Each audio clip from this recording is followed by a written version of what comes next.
However much they might enjoy their salary package and the power they have, they actually feel really good if they can help a young person along the way. Because sometimes, people think that they are after this, and as you rightly mentioned, that sometimes that luck factor or that opportunity might not be available. So probably that's why you will also find a lot of this non-premium content on FanCode. They basically have a couple of screens and then they showcase different kinds of innovation while the game is happening. The way ad is being served to consumers is evolving. If it doesn't happen, you can actually make it happen. I do think in today's world, you mentioned LinkedIn, there are other ways. You can just email people.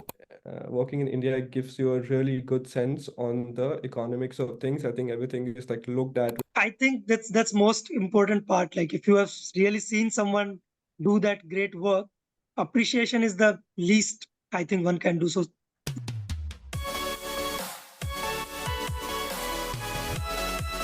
So thanks a lot, everyone, for joining in the episode 6 of the PA podcast. And thank you to our speakers, Riddhi, Imran, and Suhail, for taking out the time and joining us. And the idea of this session is that what all career opportunities are there in sports media and broadcast side of things. And this is one of the most important aspect of the sports industry, simply because of the amount of money involved, right? And in India, broadcast contributes almost, like, depending on the league, anywhere between 70 to 80%. I know it's more equitable in the Western world, where sponsorship and match day revenue also, like, contributes fairly high, right? So without further delay, let's start with basic intros. So Suhail, we can start with you, and then we can go to Imran and Riddhi. Sure. No, I'm very happy to join. So my name is Suhail Khan. I presently work at Formula E. It's a motorsport FIA World Championship, first fully electric championship. I've been with Formula E now for close to 8 months. I work in the media rights team doing strategy and planning. My background has been quite heavily in media rights over the last few jobs, I would say. Previously, I've been with broadcasters, working on the acquisitions and partnership side. And now I'm sort of with the rights holder, but staying within media rights. And obviously, to sort of with the topic of today's session, I began my career back in Mumbai, working in sports and working at the time in public relations, and then moving to sponsorship. So I've been in sports now for 10, 12 years, and really excited to chat with these distinguished gentlemen and friends I have on the call in Imran and Riddhi.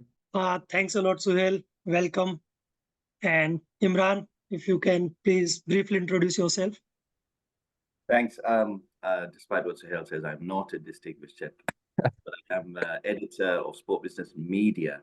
Sport Business has been around about 25 plus years. Essentially, we cover news, data, analysis on the business of sport.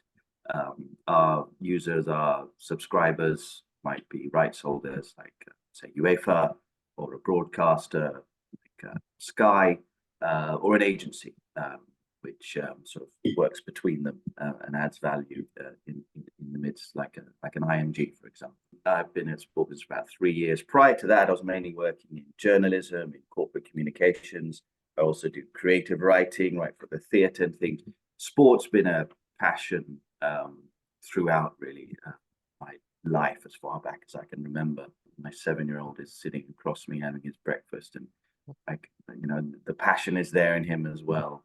For sport, I think that's just something that's in the bones, in the blood in some way. And that's perhaps something we'll get into later. My view is that if you want to be in this industry, you kind of have to have the passion. We'll get on. Yeah, absolutely. I think that's the most important uniting factor which is there, whosoever is working in this industry. So I absolutely agree on that. Riddhi, if you can please introduce yourself. Thanks, Arman, for having us on the panel. And thanks, Imran and Suhail, joining in so early in the morning from Europe. So, hi, I am Riddhi. I currently work with Backomet in sports, so mainly in their content acquisition and strategy team. I have a total of around 4.5 years experience in the sports media industry, couple of years back at Star Sports.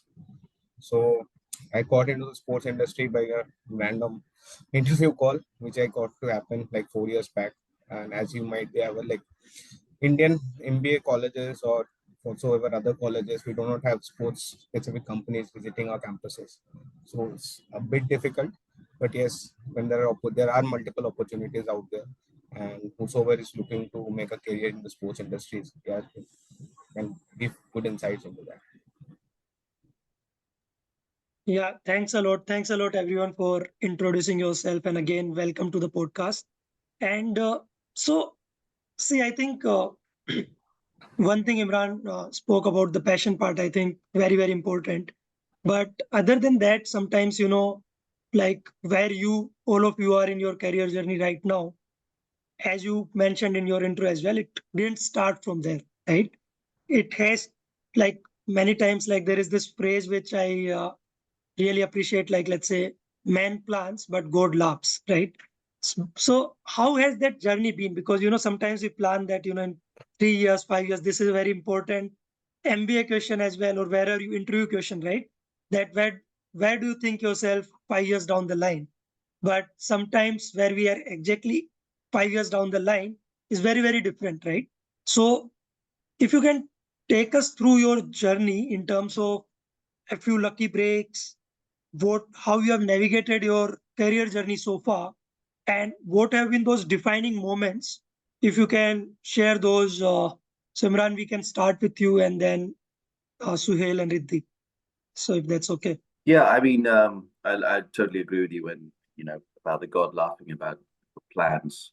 I guess a loose equation might be luck, is preparation meeting opportunity. That's another cliche that's bad, but I think there's a lot of truth. Yeah. And so, again, the sport business role came up 3 years ago. I had worked as a sports journalist a little bit, but it was just the right time that it came up. And I think that my experience to that point prepared me enough and my knowledge to be able to get the role. Of course, once you're in the role, then you have to keep growing. A lot of people, I think, are under misconception. Once you're in, that's it. In fact, that's pretty much where the journey starts. Yeah. But yes, I mean, we can go into the specifics about what's the best preparation to get into the sports industry. Is that what you're looking for now, or do you want to get on? No, we will definitely go to that as well. But rather than like more important than that, I think, because sometimes people think that they are after this, and as you rightly mentioned, that sometimes that luck factor or that opportunity might not be available, right? I might be the, let's say, the best, let's say, strategy guy in when it comes to media rights acquisition, but if there is no property like IPL, my talent will be wasted in India, right? So we will definitely go into the preparation side of it, but currently, like if you can mention those, like how you have navigated your journey. So what I think I've always done is, within the job that I've been in, work my hardest, but outside of that, continue to gain knowledge to get skills, because you can't, it's out of your control what opportunities, as you said, there might be. absolutely, You control how you can build up your skill set, how you can build up your experience. And then you've got to keep your eyes open. I was rather randomly browsing on LinkedIn when I saw the job opportunity, for example, sport business. I think they've got better at targeting their ads, but actually at the time, their recruitment wasn't that good. So again, you can have all the skills and all that, but you've got to keep your eyes open. You've got to be proactive. yeah, absolutely. I think even in that learning new skill sets, I think sometimes like there was one topic which was very, I'm not sure about Europe, but it got highlighted in India a lot, was moonlighting and the conflict of interest, right? And I remember once I told my boss that please don't ask if I am ever like in conflict of interest, because I will always be in conflict of interest, because otherwise I can't learn, right? just just trust me enough that I won't do anything which is against the ethos of the firm, or which like harms the firm's name or reputation in any which way. So yeah, I think that's, and we will come to, I think, LinkedIn as a platform as well, because I think that's an important one which we haven't explored in any of the podcast topics so far. So we will definitely come to that. So Suhail, if you can take us through your journey. Yeah, no, sure. And maybe like I'll give a sort of a quick anecdote, I think, which speaks to very, very well to this. When I was doing my master's program, we had about 68 or some some big number like this, guest faculty in the program. These people usually were coming from the industry. They were working at good, decent levels. And the only common thing across all of their stories was the same thing, is that they set out doing something, chasing A, but then something happened and that turns them towards B, and then now they're so successful in B, and then they are where they are, right? So I think Yeah. I do agree with the sort of the overall point.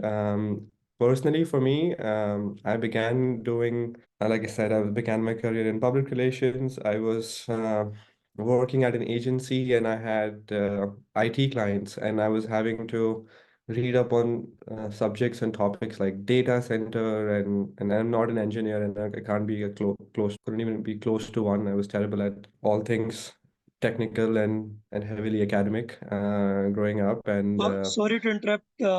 I'm an engineer. I suck at technology. So right, makes me feel better. But so when I was sort of doing this job for about 8, 9 months, I realized that look, I actually do like sort of doing public relations. I understand sort of how that works, but the subject that I'm working with is so uninteresting to me. And I just had sort of this clarity of thought for a moment, right? That, well, what if I could work on a subject that I actually might like? And then sort of I just looked into my mind, what are the subjects that I like, that resonate with me? And sports has always been one. I used to play. I've been playing sports all my life. I was a massive sports nerd when it came to following sports and sort of all things like that. And so it was just like, well, how about I try to find out if there are any PR agencies around who have sports clients. And I think it's just was this moment of clarity of thought. I made some calls, and I came across an agency that did have sports clients, and I sort of showed up at their door and just said, well, look, I've been doing this thing for a few months, and I would love to sort of now work on some sports clients. And then it was just, to Imran's point, the opportunity was there. I could have sort of knocked on this door, and they could have not have an opportunity for me, and maybe I would have gone back to working on some other terrible clients and not be where I am today. So no, I think it's to Imran's point also. I think sort of opportunity needs to be there. You need to have your eyes and ears open to be able to spot those opportunities.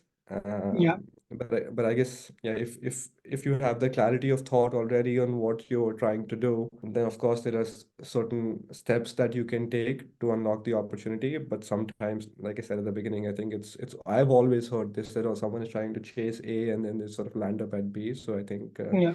it's interesting how that happens. Yeah, absolutely. I think the clarity of thought is also about, like, because personally for me, I was working in, again, although you are trying to go from PR to PR, I was working in a very unrelated industry, like which was oil and gas, and I was doing decently there, but again, like after some point in time, the disillusionment happened, and I was thinking of what to do, and the same thing, like nothing else, but the simple thought was that I will have to work for, like, let's say, next 37, 38 years.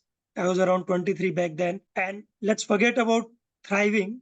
Where can I survive? And again, Hmm. sports was the only answer. And with that thought, I started taking those initiatives, was ready to take pay cut, all those things. And then things aligned. Like, I think Hmm. again that the point you were mentioning around point A to point B, or what you are trying to do, I think the Steve Jobs quote of, that looking forward, you won't be able to connect the dots. But if you have trust in the process and believe in your Yeah. skill sets, I think looking backwards, you will be able to connect the dots. Yeah, I like So, that. It is interesting. so yeah, I think you mentioned about, like, let's say from PR you started, you came in the sports industry, and from there, how did you land up in, let's say, Formula E? Sure. I think to Imran's point, also think that was just a beginning point, right? I think then you had to continue learning. I think that was the sort of the entry point of it. And sort of working in PR for several years. And I think it was I was very fortunate with the timing of things. I began working in this agency that I mentioned. The name was Ad Factors PR. These guys helped build the IPL. They used to have the account for BCCI and all these properties. I think it was like a very good timing. 2013 is when I started working there. And that also was sort of this inflection point in Indian sports industry. So previously, we only used to have the IPL as our only professional league, which is Yeah, also so different to the rest of the world, right? These guys have had the NBAs, the NFLs for like, I don't know, a century or 80, 90 years. And so for the Premier League as well. I think for us, Premier League was our only property, and Indian Premier League, and there was only what 6, 7 years old at that point. But in Yeah. 2013, I think also the interesting thing that how it happens, Fox and Disney were together in a merger in the whole of Southeast Asia. Fox then bought out rights from Disney and then came to India in its own capacity. Then we used to grew up seeing ESPN and Star Sports together, right? And then and Yeah. Fox came to market directly away from Disney, and then they rebranded Star. If you remember, there was this massive rebranding. Dhoni became a big part of this entire marketing campaign, etc. And Fox then decided to really grow a multi-sport culture in the country. They really pumped in a lot of money, and as part of this multi-sport culture drive, then came about franchise leagues. So there was obviously this Mm. PHL hockey league back in the day, but I think Fox then with this property, sort of Hockey India League came in, and I remember we did a project at that point with Star Sports and Hockey India League, and then the very next thing was Pro Kabaddi, and then there was the ISL. So I think I was just at the right time where all of these leagues sort of were just spawning up, and then I got an opportunity to work across all of them. And I think at the end of this journey, I think in 2016 or something, maybe 2015 already. I'd already worked on all these leagues, and I was just sort of becoming very clear in my mind that working in public relations, what's really happening is when all the deals are done, when all the businesses are established, I'm being brought in as a way to amplify this, and I felt I had more to contribute in the process before, and as a result, I was just talking to people, what should I do? How can I navigate myself to a different position? I did not have a business degree at this point, and luckily I sort of had loads of good resources at that point. And then, well, this suggested that it might be a good opportunity for me to go and get an education in business as a way to sort of like navigate myself to that point. And then I did a master's program in the US, and just as a way for me to sort of like first get to sort of what is the pinnacle of not Indian but global sports Yeah. business, right? Is the sort of the US sports industry sort of. So one was how can I get to that point, and then how can I also personally move away from sort of this public relation comms role and go towards the business side of things. And when I was doing this master's program, I was sort of again hustling, going out, speaking to everyone possibly I could. And because I'd worked in this agency sort of background, the next easier sort of pathway for me was to land with another agency. And so I did. So I Yeah. began working with Ascendant. Ascendant was part of Relevant Group. Relevant Group organizes International Champions Cup. I don't think it's happened for a few years now, but this was international preseason. Well, European clubs were being brought into the US to go around the country to play some preseason tournaments and matches. So I started to work at Ascendant. Ascendant was a sponsorship agency under the umbrella of Relevant Sports. So their job was to go out and sell sponsorship for International Champions Cup, to manage those sponsorships on a season basis. So sort of like because I'd worked in agencies before and I was Mhm. out sort of hustling, I got in from public relations to sponsorship. And when I was Nice. in working within sponsorship space with Ascendant, I started to develop some ideas and thoughts, and Riddhi knows a lot about them. Maybe Imran does too. I talk a lot about. It was this highlight zone concept, and I was building sort of towards this idea, and this idea was highly rooted in media rights and stuff like that. And so I was just going around pitching this idea to Relevant Sports, where like, would you like to build this platform? And then sort of one thing happened, and then eventually I was pushed towards the zone in New York with this little recommendation on my head that this guy knows a little bit about media rights, and it could be good for you to talk to them. And then the zone essentially took a chance on me. I had no media rights experience, but sort of I've been doing some thinking and some ideas on media rights, and they said, well, we can't invest in your business and your ideas, but if you'd like to join us in our media rights team, then we can give this opportunity. And once I came in, I think it was just like this was the right fit. I think it felt immediate. So I'd been transversing through this different kinds of functions and eventually landed in media rights. And then it was a sort of hand to glove fit. And now this is my third or fourth job in media rights. And there's definitely a space that I can see myself remaining. And that's very, very interesting. I think because generally, like I have had friends, or they are still my friends who are in the PR side of things, but there are very few people who be open to opportunities, right? That's, I think, be open to the opportunities, and then the luck factor, which I think more or less whosoever has made it mentioned it, including myself. So I think that's very interesting, like how you have navigated it. I think it can be a very good case study for people who are Wow, like, okay. let's say, yeah, it can be, right? Because the PR is where like you are, as you rightly mentioned, that you are trying to help others propagate their business and things like those. And from there Right. to coming on the completely other side, right? Which is not very easy most of the times. And people keep building on the same. So I think that jumping the hoops part and education, the importance of education in that, I think Yeah. that's very, very interesting. Yeah, I mean, if So I'll add like one quick thing, that because obviously, like, when you talk about such a long journey in such a short period, you miss out all the key points in between. I think the key point that I would like to drive, if you're trying to use this as a way to help people and how they can sort of, I think the key part in all of this was talking to people. I think, yeah, and I mean, Imran, correct me if I'm wrong, if that's the case in Pakistan also.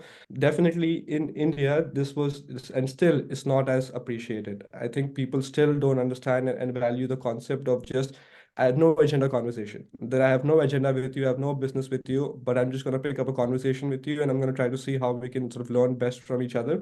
And in the Western world really supports and this sort of concept. So in this entire process, you won't believe how many incredibly senior, important people I wrote to them, and they were just open to having a chat. I think like none of this could have happened. I think if that wasn't there.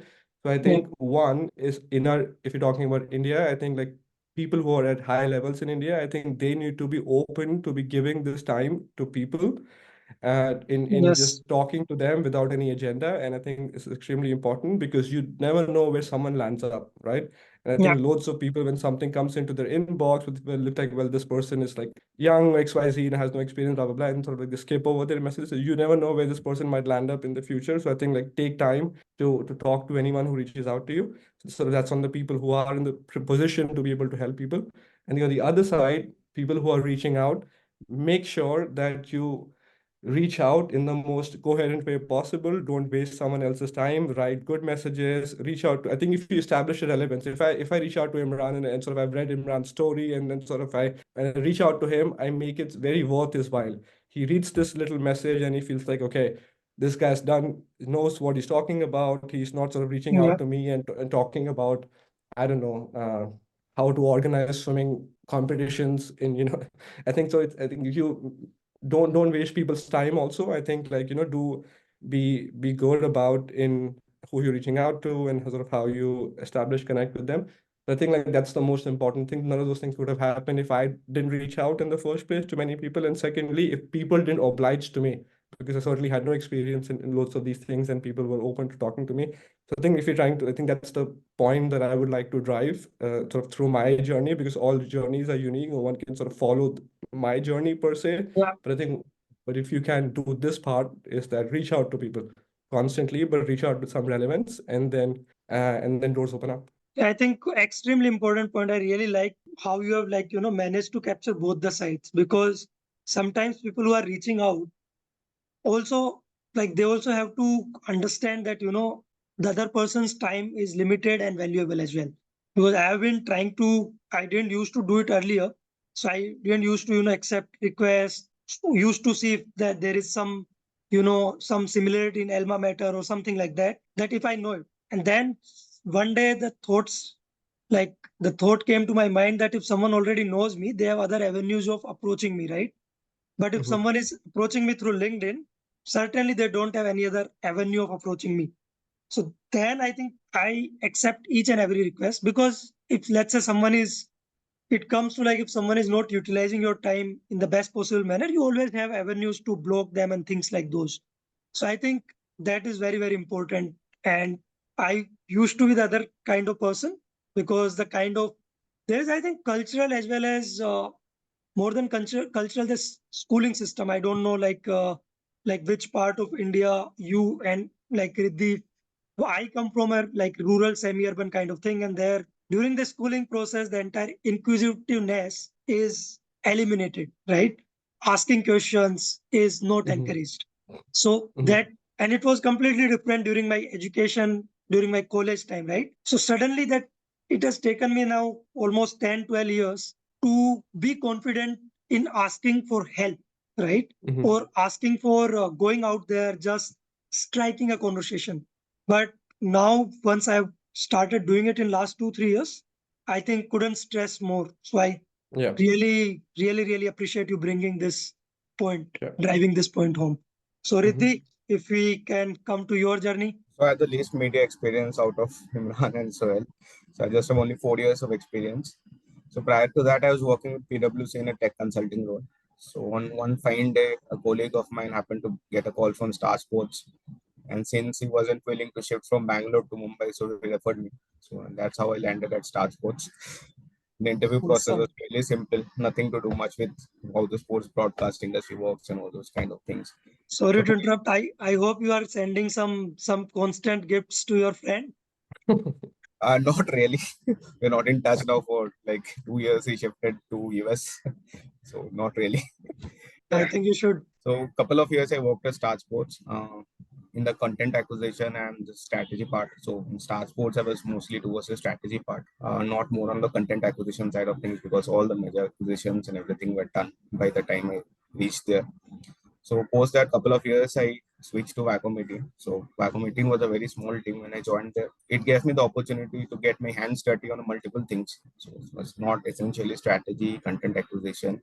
It was something to do with distribution, something to do with product, something to do with marketing. So it gave me the opportunity to try my hands on multiple things. And finally, I settled within the strategy team. It was exciting. The all those new properties were coming up. Viacom 18 was building up as a new sports platform. So it was an enriching experience. It has been an enriching experience in the last 2 years and continues to do so. With the rate the digital is expanding in India and Viacom 18 at the forefront of it. So it's exciting times. Yeah, absolutely. I think because yeah, that's very interesting. Sometimes like we get opportunities from we expect the least, right? Like it comes out of random, and then whether you grab it or not, that's I think up to you. So thanks a lot for sharing about your journeys, and I think it should, even if it helps, even if it helps one person, I think our job is done. After that, I think the number doesn't matter, but if someone is really looking for this, I think if they are wanting to, because sometimes people think that, how can I directly get an opportunity with Viacom 18? If I, or in India, or if let's say if they are outside India, how can I be in that media rights team directly? But when you see that, sometimes your path is not as straightforward, right?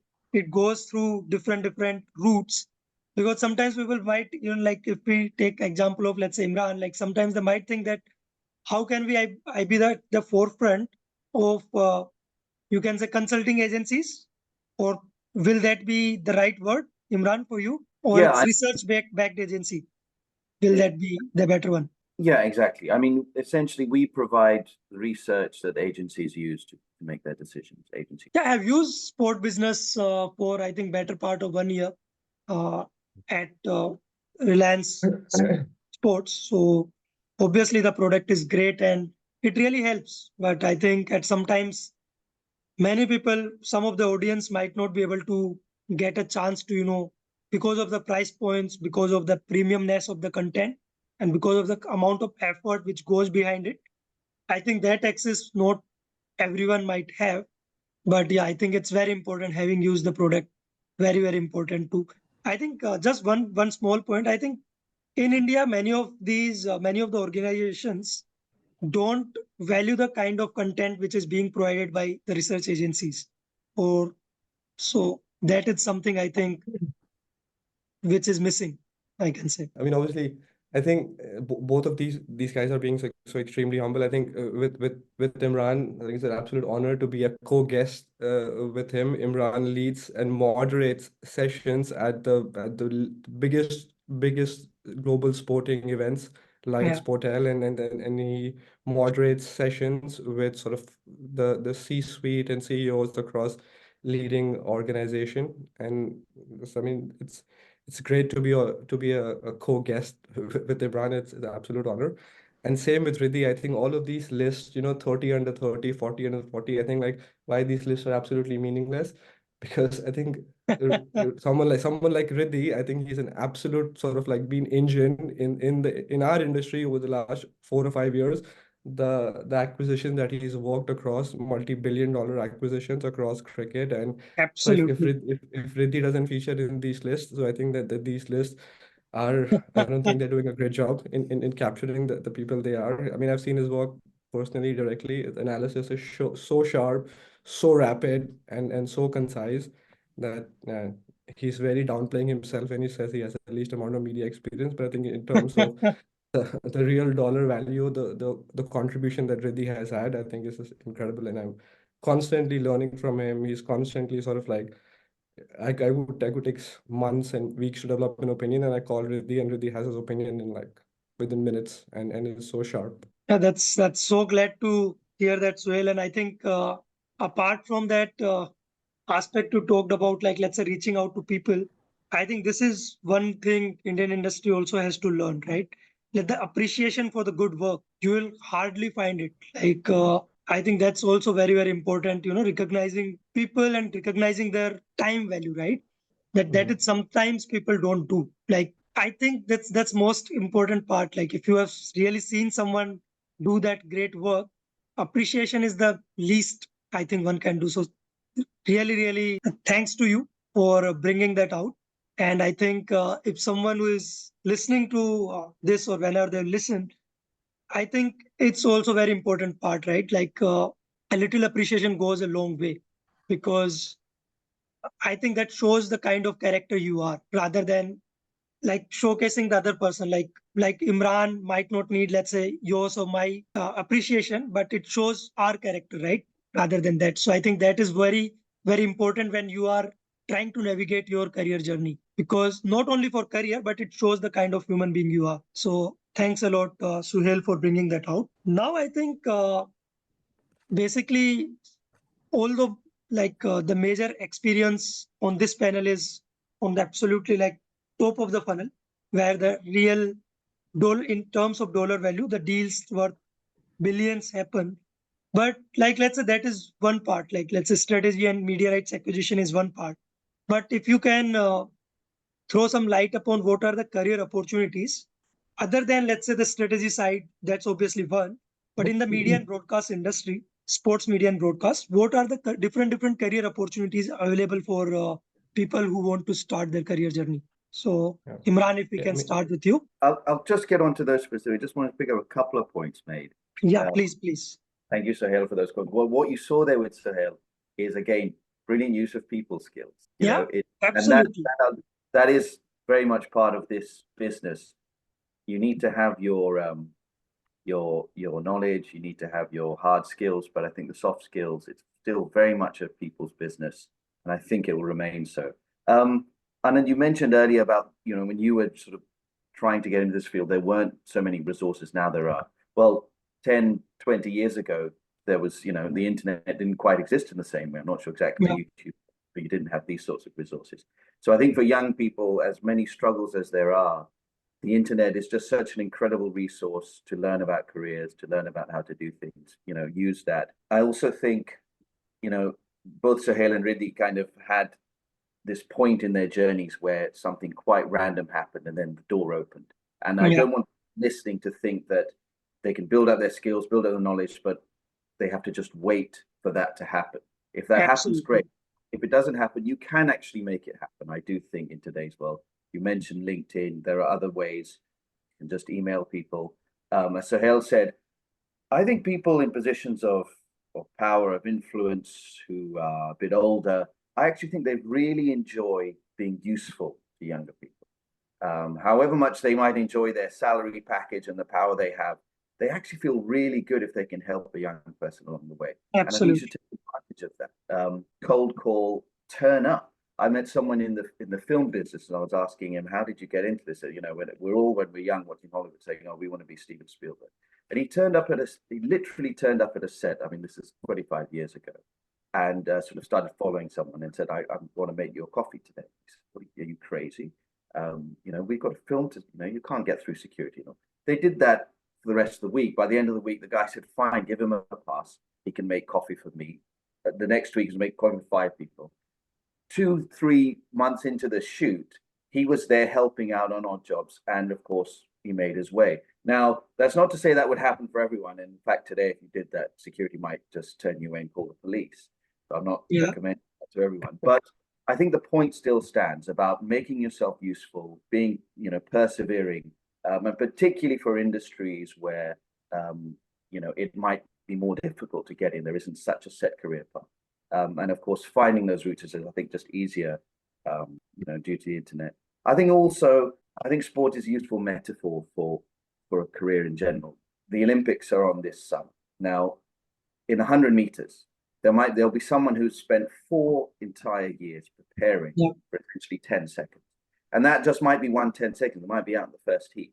Their hamstring might go after their 5th step. And that's 4 years into life. And as a metaphor, I think that's useful for us to remember.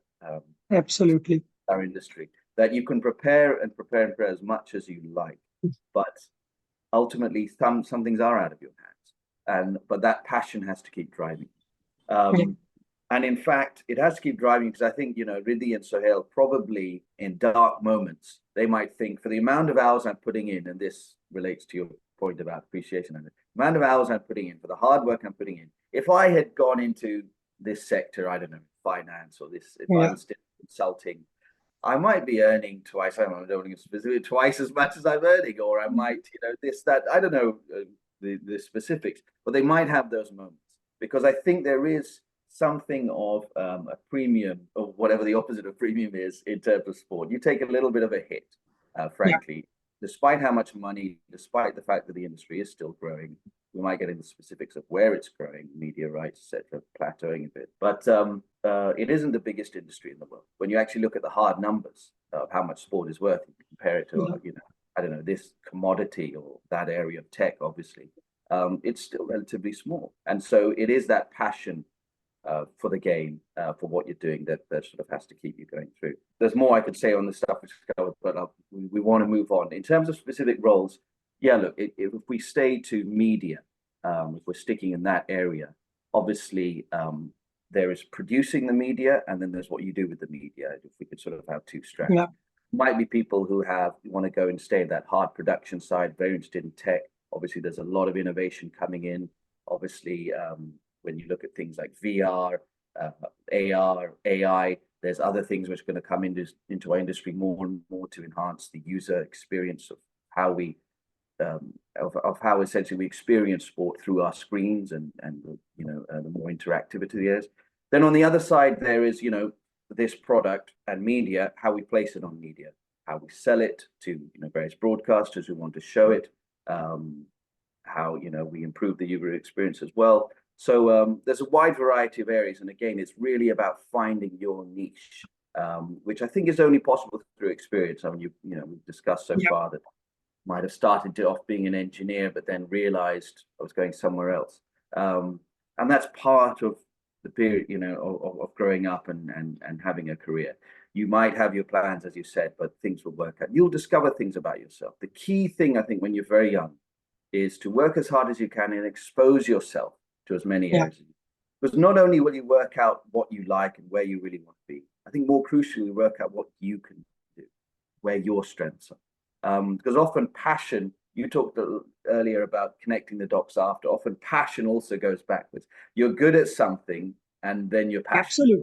Passionate, you become good. So anyway, I'll let the others. No, I think that's very, very, very, very important points, I think, Imran, and that shows, because at the end of the day, we can, and I think in case of, I'll just say one small thing. I think in case of Suhail, it's not, I think he was also trying, he was knocking on that door, right? On that PR agency on the sports side, right?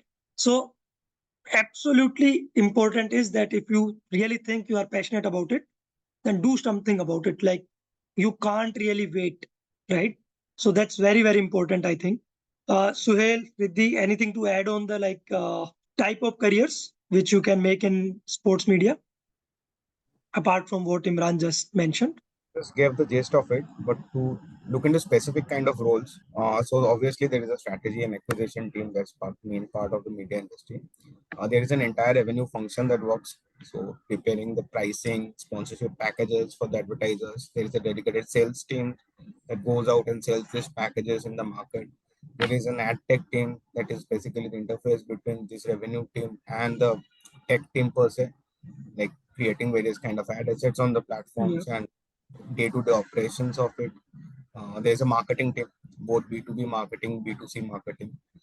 There's a big content team, and within content, many other functions open up. There is a content strategy team, there is a planning and scheduling team, there is the persons who are hardcore producing the cricket matches, producers are there, and there is the broadcast tech team that helps coordinate the signals from the stadiums to our basically a TV or a digital platforms wherever we are watching. Outside of that, there are also some niche roles like syndication, like selling, if you, let's say, acquire the rights for, let's say, the global territories, Yeah. and your platform doesn't have presence outside of India. So basically, you need to sell the rights to the other partners globally. So that's a syndication team, typically a small team, 3, 4 people, and that's mostly it. That's what covers the major part of the media industry. Yeah, I think then it's basically it's just like any other like full stack roles. It's a full suite of roles, whichever flavors Yeah, you like. I it's like think, any other major corporate. It's yeah, like yeah, corporate. Basically, the things that you are doing pertains to sports. That's it. Or building sports within like viewership, or maybe building the sports itself, as in Star has done with TKL and IS. sure. Suhail, anything to add? No, I think they covered all possible role. I like sort of how Imran put this sort of this the side of sort of like creating the content, and then there is the side of then sort of making this content available across the world. But it's always good. I tell this to some people who also ask me for sort of advice on things like this is go to a company's LinkedIn page, look through what different kinds of roles people have currently, and maybe make a list, and then if you have go and ask people questions on what does this role do, what does this role do. So I think it's also, if you're trying to sort of navigate this towards a job or the career you want to build, you don't know where to start. You have a broad idea. I want to work in sports media, let's say. So sort of like pick 4 or 5 big sports media companies, go through the LinkedIn list of employees, and then you get to see Yeah, what different functions exist, and then try to see if you can get someone to talk you through those functions. But yeah, I think essentially they've sort of covered the roles. I think the only thing that I'll add is that the media rights probably is one of the most niche function within the sporting organization. So maybe like aim broader of like sports broadcasting, and then sort of then narrow down, because yeah, specifically media rights, I don't know how many people are there at Viacom, really like 5, 6, and I think it's the same across Star and all of the places too. If you look at the strength of these organizations, they have hundreds of people, and then within media rights, there's always the slimmest team, I would say. So I would just like great, yeah, maybe like aim broader and then sort of narrow down. yeah. I think that's really helpful. And then I think one point which I wanted to ask for, like, let's say myself, because let's say Suhail, I think you might be the most suited to answer this question in terms of like, since you have worked both in India as well as, let's say, outside India, what are the aspects which are, let's say, similar and which are different when it comes to, and Imran, I'm not sure if you have worked in, like, let's say, in your initial years in Pakistan. So if you can share those experiences as well. So that will be really helpful. I think what I would say is that operating in a market like India, where every single dollar or rupee spent is super scrutinized, I would say that working in India gives you a really good sense on the economics of things. I think everything is like looked at with such extreme focus. So I usually find that negotiation value for products, etc. I think it's so robust in India. I think there's so much more tighter valuation and tighter negotiation around those things, as opposed to maybe sometimes in the Western world, where money is plentiful, and then sometimes maybe sort of like it's not exactly as much scrutinized and like that. Um, I think it's just I wouldn't say there are big differences between in, I think it's just sophistication of industries. I think India is sort of at the beginning stage at this point right now. We are still very driven by federations, and maybe you get a call from one of the ministers who's close to the association that carried this content, etc., etc. And then I think like these kinds of things are sort of not maybe as prevalent in outside. And I think that then there are this smaller cultural nuances which differ from country to country. When I worked in the US, Yeah. there was different cultural nuances as they are in Europe. I think, but majorly, I think it's just I think I feel like yeah, the financial part in India is super strong and super well controlled, and you have to like really convince someone why they should spend any rupee on you. Whereas in the Western world, there is money to go around, and they may be willing to put something on something for 6 months, a year to see how it grows and how it develops. But yeah. Imran, anything to add on that? Or Yeah, I totally agree from my sort of limited knowledge. Yeah, I did work a little bit in Karachi, and I'd say that, yeah, by and large, the sort of corporate culture is maybe slightly more advanced in London, in the West. Perhaps that it relates to what you were saying about being rewarded, being acknowledged. That is by and large perhaps more advanced here than it might be in say, the subcontinent. I think in the subcontinent, you're expected, if you're in a senior role, important role, to work very hard. And I think that's something that actually over here is not always expected. So I think that's a quality that will stand you in good stead. Don't worry if you're working very long hours in your 20s. Not that I did particularly, but I think these two young gentlemen certainly do and have. That's a good thing. You don't generally have sort of marriage or kids, so you can do it. I think broadly speaking, though, in terms of India and the rest of the world, I don't need to tell you, there's a lot of focus and attention on India now, and that's to do with geopolitical changes. It's more of a multipolar world. That's to do with a growing economy compared to, by and large, quite stagnant economy, especially when you look at, say, Western Europe, not so much the States. That's to do with population. Now, all of those things generally get rights holders here quite excited. But it doesn't always, as these gentlemen know, it doesn't always translate into actual value on the ground in terms of, and then they might get disappointed. Having said that, I do think things will grow. I think it's a really good time to be a young Indian wanting to work in sport. I'm not sure there's been a better time. So, yeah, spirit of optimism. I think you're not in a bad industry necessarily. Again, it's a question of finding your niche, spreading your target area wide, and doing hoping opportunities come up. I think that's a very important one. And I think I have just one or two more questions. And so one thing, see again, technology and AI, like basically people are in every conversation, people are now trying to force fit. And you can say this is also in a way force fitting of that. What do you think how tech is going to impact this industry in, let's say, coming years, right? Like it might not be from the perspective of, let's say, media rights side of things, but it might be the way like how that content is being produced or how it is being disseminated or distributed, right? So are there any major changes which are going to come in 5, 10, 15 years down the line, or it's more of the hype rather than any actual, let's say, threat to some of the current roles, or let's say there will be some new roles which will come up?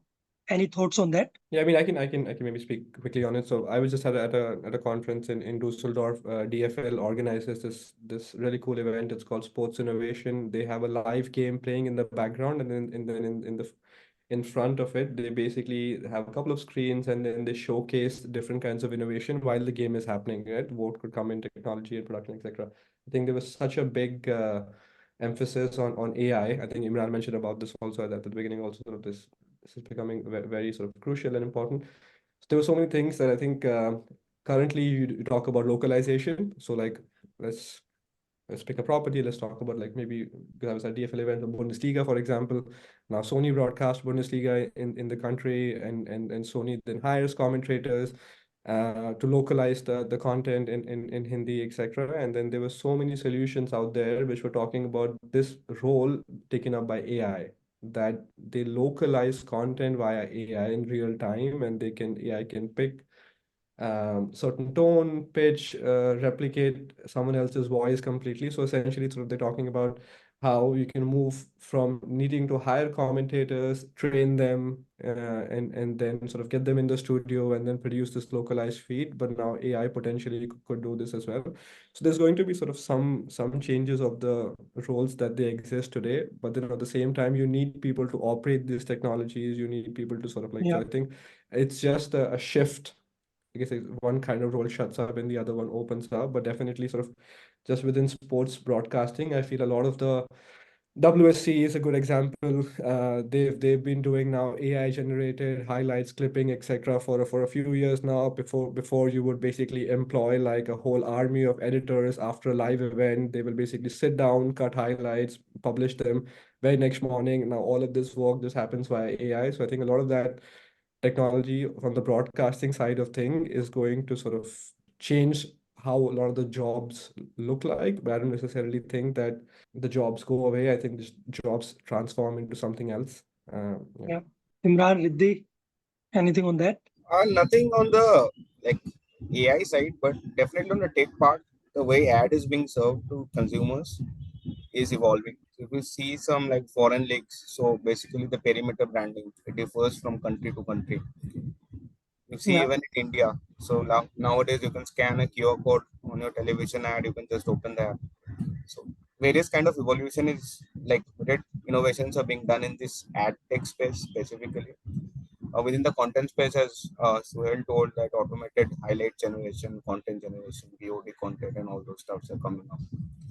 Uh, Mostly, we don't foresee like AI taking like jobs away from this industry. It's basically some new jobs will be created because of this, and probably replacing the existing traditional ways of working. Imran? Yeah, yeah, I totally agree with what the guys have said. I think um, throughout history, every time there's been a major technological leap, people have been very fearful, oh, there'll be no jobs left for everyone else. But, as Riddhi said, Cyril said, actually jobs are lost, but more jobs are created. I think just to add to what they said, what you'll need is a sort of combination of the human and the technical to make Yeah. sure that, and I think we've seen that in the last 10 years with the proliferation of data. Data is great, but you have to be able to interpret the data, and that comes through an understanding of the human. You can't let the data solely lead your decisions. And I think Yeah. that'll apply when it comes to tech, when it comes to AI. With someone like Riddhi doing strategy acquisitions, he'll be using Excel. Now, maybe in the next few years, he'll be using Excel plus, say, a Chat GPT or some other large language model or something. Again, Yeah. it's just it'll still be you. It's how you use the tool. So AI is not necessarily going to change your job, but you've got to be able to use AI when it properly gets integrated and have those skills.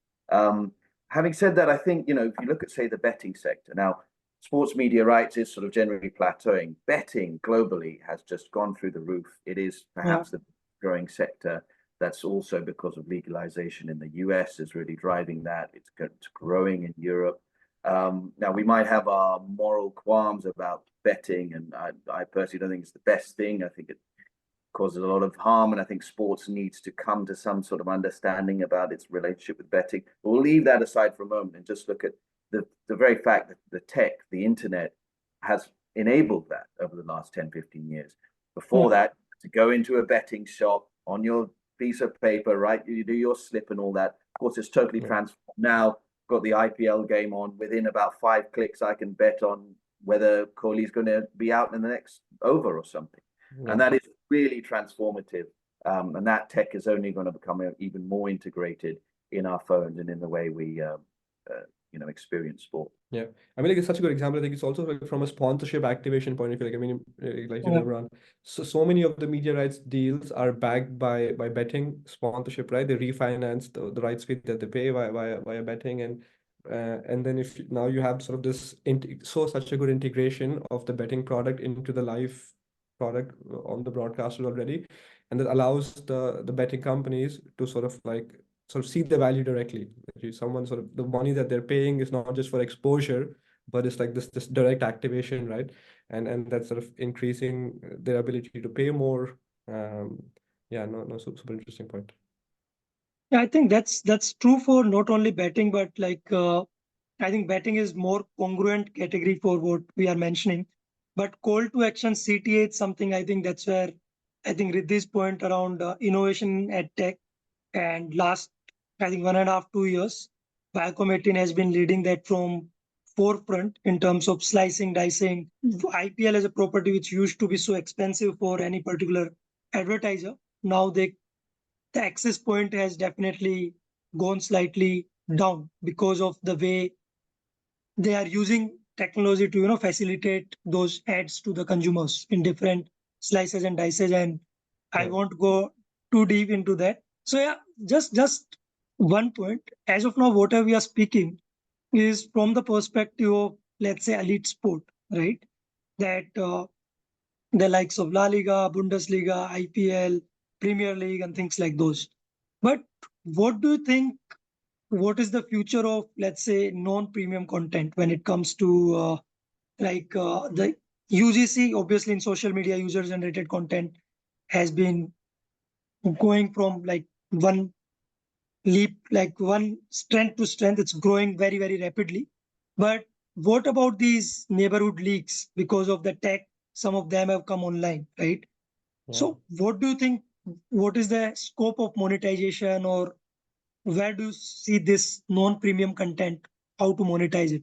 Any thoughts on that? Yeah, but why don't you telling me, Riddhi, this time around that the Viacom is showing some properties? What is it, DY Patil League or something like that, hyper local? We show multiple properties across Yeah. sports. So yeah, on the monetization of the smaller properties, I think the only player who has cracked the code in India is probably Dream 11. So basically, fantasy D2C revenue is anyway low in India. If you go to US, you go to UK. So for any leagues, D2C revenue to B2B revenue is 50-50 roughly. India is not even 20 right now. Now that Yeah, all the leading digital players are going free. So the only potential ways of monetization comes from the D2C stream. If you look at the various D2C streams, there is merchandising. Now, the licensed merchandising, as we know, is again a very small market in India. That leaves you with gaming and fantasy, and where probably Dream 11 has cracked the code. We are making 6,000 plus crores in revenue from fantasy, which is huge. Uh, yeah, Probably like this is like roughly, I would say, like higher than FanDuel and DraftKings when they operated fantasy platforms back in 2016-17. That's combined of that value.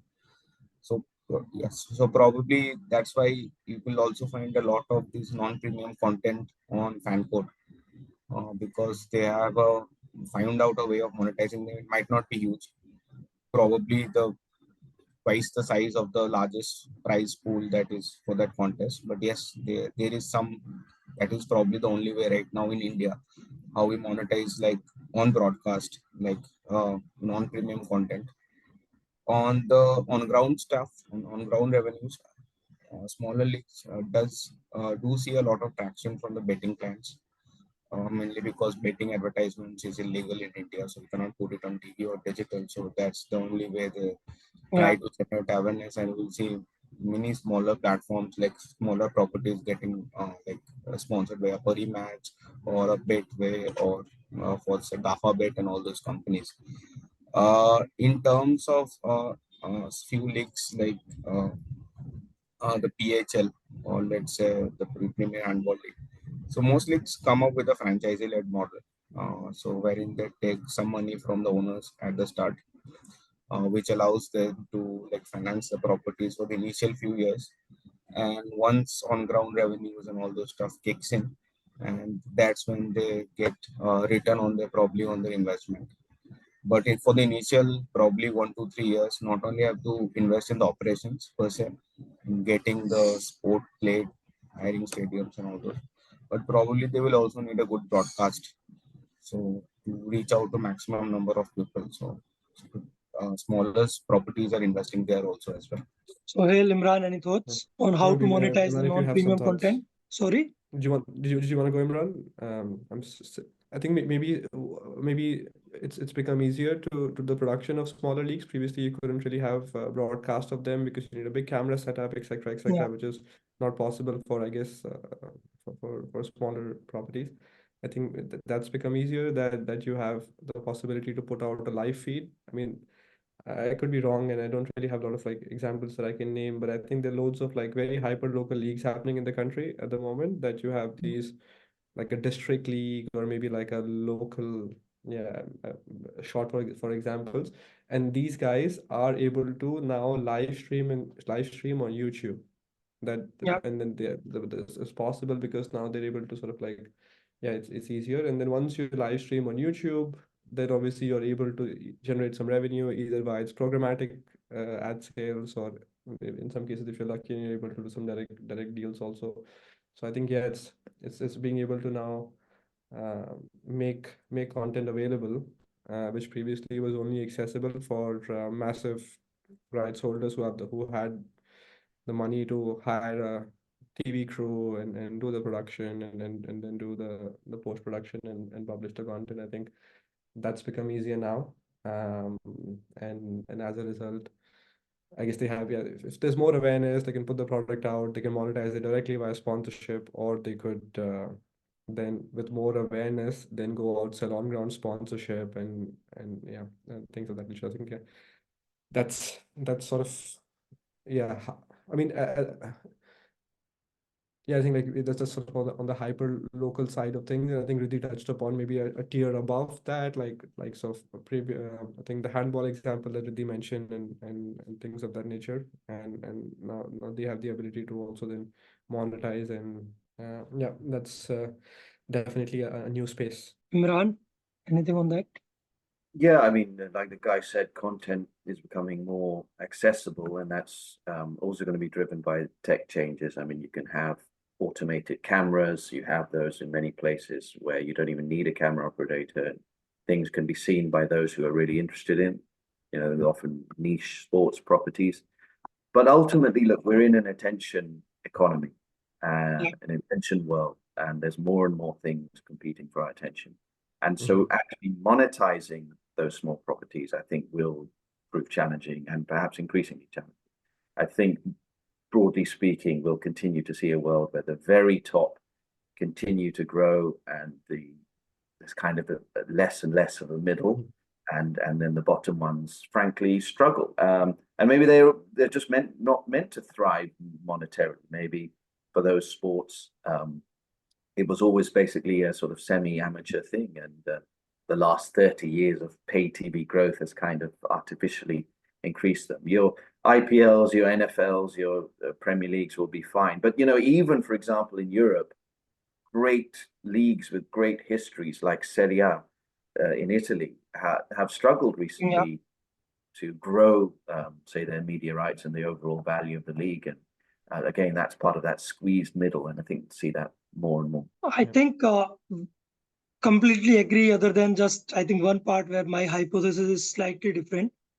Apart from being attention economy, this is also about what you call, like, everyone wants to see themselves more and more. That's how let's say, your social media, the instant gratification, it's the age of instant gratification as well. So I think you are absolutely right. The right at the top will keep on growing, but I think the right somewhere in the between will keep on getting extinct. So I don't see very, very bright future for something like a handball league or these kind of leagues which have tried to copy IPL left, right, and center. But I do think that the smaller league, obviously the numbers will be very small, but at the same time, they don't really need, they are not spending that much money on acquiring the rights and things like those. But that will be primarily driven by, like, let's say, four of us are playing a sport, we want this thing to be recorded, and then it has to go on the social media or any kind of media. So I think there are many startups, what Suhail you were mentioning about, like today a game of cricket can be broadcasted for as little as £100 or 10,000 rupees, right? So I think those, and there are crick heroes, the likes of crick heroes, the likes of sport vote. So those things might survive, or the companies at least facilitating those might thrive. So I think more or less questions from my side are over. Yeah, yeah. And any last thoughts in terms of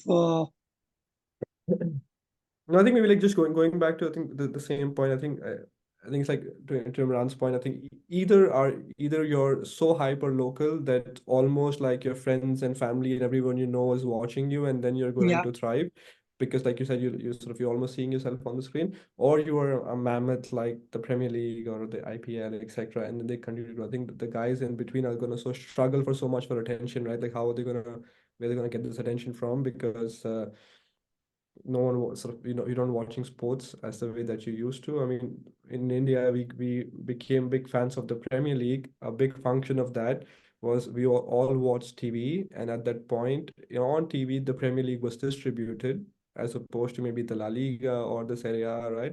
Same with WWE, we became massive fans of WWE because we all were just watching TV, and then this was sort of being yeah, distributed on TV. There were rights deals, etc. And now that's not the case. We don't watch content the same way. We don't tune into TV. We don't see what's going on. We go to what we like. And I mean, I'm currently working at a challenger property, right? That Formula E is only 10 years into the business. It's a challenger property. It's not does not have the sort of massive audience built in already. So it's for us, it's this challenge. So we are in the bang in the middle. That's sort of what Imran was talking about. Is that sort of guys on the top continue to grow, but sort of we're bang in the yeah, middle where it's not the same that you can just get a good media rights deal. You're on the TV, and as a result, people will watch you. Right? I think like this is nice thinking to have, but it's not certainly, I guess, realistically gonna pan out this way. So because in between you're in this in middle space, if you're not already a fan, you're not going to seek our content and watch, then I have to push you to watch my content, and then I'm, like Imran's point, then I'm just up against everything. I'm up yeah, against my friends Instagram feed. I'm up against sort of like TikTok, what's happening, or like all of these things. So yeah, it's true. I mean, it's definitely the case in our world, especially sort of like globally, that sort of properties in the middle are having such a difficult time at this point, and how can they keep themselves relevant, and how do they build this audience? To Imran's point, like the bigger properties are going to continue to grow because they already have a big fan base, and now there's more user generated content on the back of it. It's sort of this circle that sort of continues to grow for them, yeah, and how do we break into this circle? How do we get into this consumer attention span? And yeah, it's a challenging position to be in. I don't think there's ever been a time in the world, more difficult time in the world to grow audience for something. Like at the moment, it's just such a difficult time. But I think it's also at the same time, you just need one moment. You need one thing that cracks into the popular culture, one thing yeah, that happens in your sport, something, and you just crack into the popular culture, and then people will seek out your content and then become massive fans. F1 is an example, like, Drive to Survive, it was sort of on decline. Suddenly, Drive to Survive really clicked with people, and now look at sort of where F1 is, and the valuation continues to grow. So it's challenging, but you also, I mean, I think it's become it's a nice place to be. I think like people, it's the best content wins. I think it's like that. The best yeah, content wins. The distribution is no more the king anymore. If something is incredible, or when people like it, and then when people like it, they start talking about this on social media, etc. And then it leads back to broadcast and watching the content, etc. As opposed to previously where it was distribution led. If I'm being distributed in your country, you're watching me, then sort of that only going to continue to grow. So I think it's challenging, but at the same time, it's become more about best content wins, and sort of everyone is on the same level playing field. You could be a small property, but if your content is great and you've done something incredible, and then you will break through this sort of like cultural pop culture space, and then it explodes from there. We certainly had a moment at Formula E like that. I'm not sure if you guys came across this, but the Sao Paulo race just now that happened last weekend. Our driver Sam Bird, he won the race literally in the last lap. That just on the few meters before in the last lap, he managed a massive overtake, and then he won the race, and this has become sort of almost already a watershed moment for us. Sort of done incredible views on social media, and this being shared across motorsport channels, and maybe people who were just potentially only talking about F1 previously. Now they've also like looking at this, and I think so I think, yeah, you just need one moment to yeah. break into the pop culture space, and then you can really take off. Yeah, Well put. I think I completely agree with what you say. I think it's a great sort of point to end on. That as much as we can plan, it's kind of what I was saying earlier about sport being a metaphor. That ultimately this is unscripted content, and that's why we keep going to sport. Yeah, one moment which can change things. I always think back, and the IPL, of course, started last night. I think back to 2007, that first T20 World Cup. Yeah. India barely sent a team. I don't think there was Sachin there. I don't think there was Dravid. There's so many. It was a young team, young cap. Some Indian fans couldn't even name some of the team players. And of course, they won on that sort of last ball, or whether I think it was 6 to win or so. So if that 6 goes, I don't know necessarily if the IPL starts a year later, and certainly has the same trajectory, because, India were kind of down on the whole T20 format. That moment, one ball can change the entire course of a sport, the history, finance of a sport that's been existing for 150 years or so prior to that. So again, sport, just like life, we kind of live for these moments. Be as prepared as you can be, get as much knowledge and skills, bother people like Riddhi, like Suhail, like me on LinkedIn, on email, wherever, force us to have a coffee with you, but also be open to those moments. Absolutely. Very important point. Riddhi? Nothing more to add from my end. So I can't Cool. ask Suhail and Imran to watch IPL on Jio Cinema. So No, you should ask all of us. Maybe we can, but through piracy. That's something we haven't discussed. That would be a 5-hour discussion about piracy, which is a serious challenge to this whole industry. But again, like many challenges this industry has overcome, hopefully it'll overcome that one. Cool, great. Thanks a lot once again, Suhail, Imran, and Riddhi. And special thanks to Riddhi, because Riddhi is also part of the core team of Playmakers Arena, for reaching out to both of you, and both of you agreeing. I don't think we have had hosts with more experience so far. Like, yes, like from different areas, but getting people with so much experience and exposure to the life and the world, I think it is certainly going to help people who will potentially listen to this. So thanks a lot on behalf of future listeners as well. Thank you for taking out the time. thank you, Imran. Thank you, Suhail. Thank you so much for joining us from here.